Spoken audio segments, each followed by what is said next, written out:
मेरे प्रिय देशवासियों, हम ऐसे देश में रहते हैं जिस देश में हज़ारों लीटर पानी इस देश के मंदिरों में बहाया जाता है। बोले क्या होता है? बोले क्या होता है? बोले दूध शरीर को साफ करता है। दूध कहाँ से आता है? गाय, बैल, गाय, भैंस, मतलब इन मादाओं से। और उसको जो सबसे शक्तिशाली चीज़ होती है, उसको लोगों को, गरीब लोगों को पिलाना चाहिए। कुपोषण दूर होगा, लेकिन जानबूझ करके कुपोषण तैयार किया जाता है। और इस देश के साधु संत क्या बताते हैं? गंदगी कहाँ है? बोले दूध से नहाओ और उसके साथ में वो साफ हो जाएगा। जी नहीं, ये जो गंदगी है ना, ये गंदगी इंसान के मस्तिष्क में होती है, खोपड़े में होती है।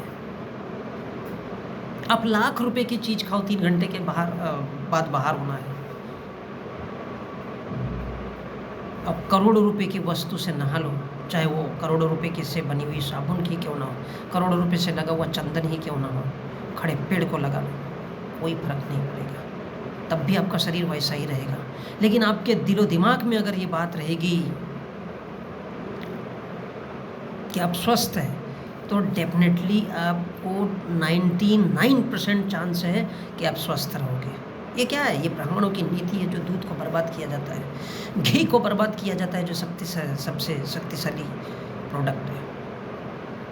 इस देश को समझना पड़ेगा। जो इस देश में बहुमूल्य चीज़ें हैं, उनको वेस्ट करना,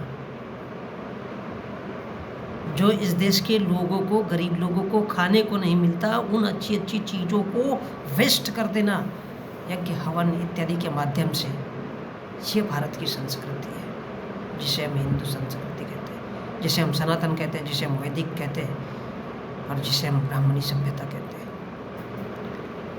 अब सोचिएगा, अपने गंगा में स्नान कर लिया, क्या मिला?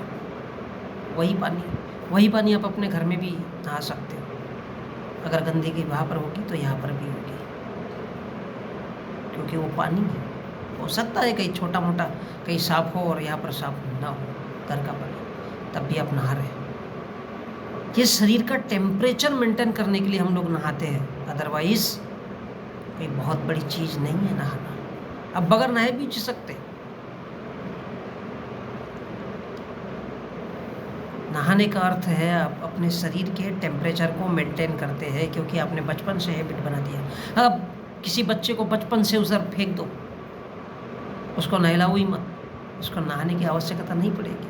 आपने देखा होगा बर्फीले इलाके में लोग बहुत से दिनों तक नहीं नहाते। जो लोग बर्फीले एरिया में चट्टानों के नीचे फंस जाते हैं, वो कितने कितने दिन पड़े रह जाते हैं। जो लोग गर्मी में पड़े रह जाते हैं, मैं सेना के जवानों की बात कर रहा हूँ,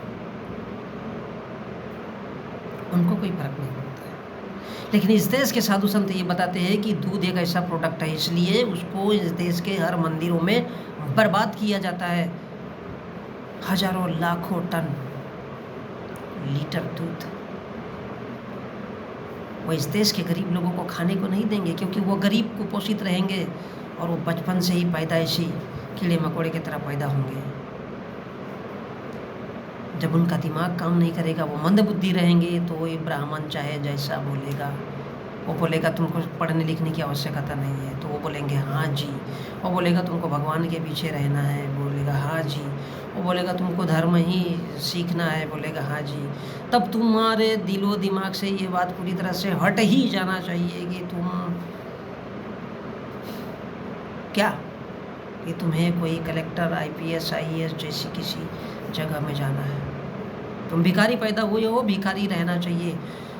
और इसलिए तो ब्राह्मण जातियों को चाहता है, जातियों को पसंद करता है, और वो सारे लोगों में ये प्रचार करता है कि जातियाँ भगवान ने बनाई थी और वो रहनी चाहिए, ब्राह्मणों ने बनाई। जातियाँ इसलिए रखना चाहता है वो कि कहीं भी कोई, हर एक इंसान एक दूसरे के संपर्क में ना आए, और वो एक होने की, उनके बीच में यूनिटी होने की बात ना हो।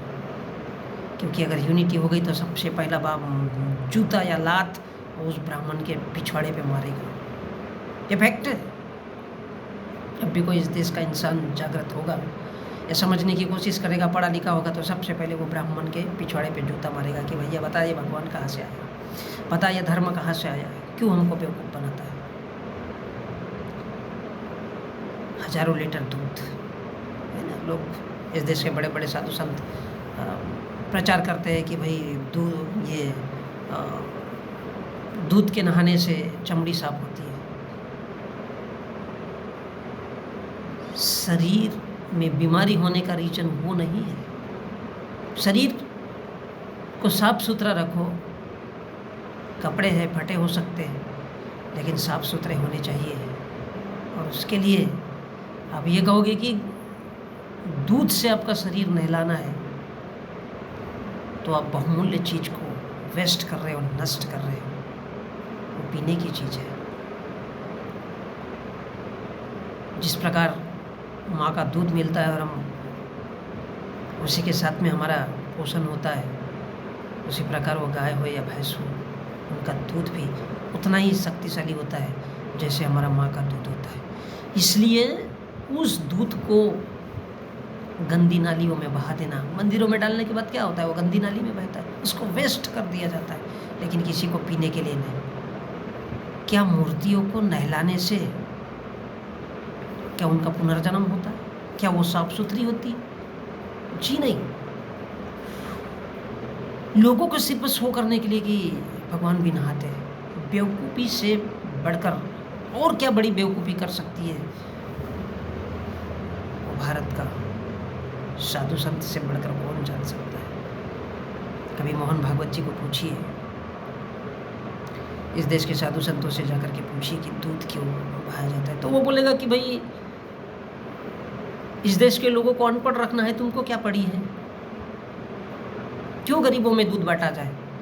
भैया जिस प्रकार शिवलिंग हो हर मस्जिद में ढूंढना जरूरी है, तो मोहन भागवत बोले इक्का दुक्का को ढूंढो ना, पूरे के पूरे काय को, पूरा देश खड़ा होता है। और यही बात उनकी एक्सेप्ट करता है सुप्रीम कोर्ट का ब्राह्मण जज। ये जो सर्कल घूमता है साधु संतों के द्वारा इधर उधर लोगों को, तो फिर क्यों ना अच्छी चीज़ों का सत्यानाश किया जाए, और जो सड़ी पड़ी है वो लोगों को मिलना चाहिए। दूध को बर्बाद किया जाएगा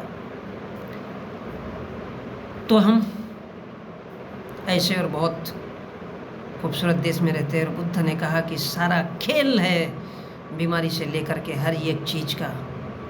आप भी ज़रा अपने दिमाग से सोच करके देखिए कि आपको 99% बिल्कुल बीमारी नहीं होगी, ये मेरा दावा है। सारे समस्याओं की जड़ी हमारा दिमाग है। हो सकता है 1% आपको चांस हो आपके नए वातावरण में गए और आपकी तबीयत खराब हो जाए, लेकिन बीमारी आपका भला बाक नहीं कर सकती, क्योंकि आपने अपने दिमाग में बैठा लिया है कि हाँ आज मैंने ये खाया था मेरा पेट खराब हो गया, आज मैंने ये खाया था मुझे ये हो गया।